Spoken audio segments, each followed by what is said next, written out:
Hello বন্ধুরা, আশা করছি সবাই ভালো আছেন।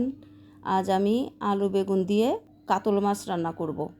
একদম ইজি রেসিপি, খুবই কম সময়ে রান্নাটি হয়ে যায় এবং খুবই কম তেল মশলায় রান্নাটি করব। বন্ধুরা প্লিজ সবাই পুরো ভিডিওটা দেখবেন।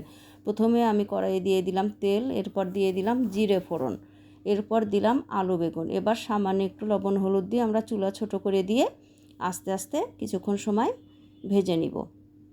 বন্ধুরা, আলু বেগুন দিয়ে তরকারি কম বেশি আপনারা সবাই খেয়ে থাকেন। এই স্টাইলে একদিন খেয়ে দেখবেন, অনেক মজা লাগে। গরমের সময় হালকা তেল মশলায় তরকারি খেতে বেশ ভালোই লাগে। আমার আলু বেগুন ভাজা হয়ে গিয়েছে, এবার দিয়ে দিব মশলা। আমি একটা বাটিতে সামান্য একটু জলের সাথে 1 চামচ করে লবণ, হলুদ, মরিচের গুঁড়ো, 1 চামচ জিরা বাটা, 1/2 চামচ আদা বাটা, সাথে 2টো কাঁচামরিচ দিয়েছি, একটু সরিষার তেল দিয়ে রেডি করে রেখেছিলাম। সেই মশলাটি দিয়ে আমরা ভালো করে কষিয়ে নিলাম। এবার দিয়ে দিলাম ঝোলের জন্য পরিমাণ মতো জল। আমি পাতলা ঝোল রাখবো, সেজন্য একটু ঝোলের পরিমাণটা বেশি দিয়েছি। আপনারা যেভাবে ঝোল খাবেন সেই অনুযায়ী জল দিবেন। ঝোল ফুটে উঠেছে, এবার আমরা দিয়ে দিব ভেজে রাখা মাছগুলো। বন্ধুরা, সবসময় তো পেঁয়াজ রসুন দিয়ে তরকারি খেয়েই থাকেন।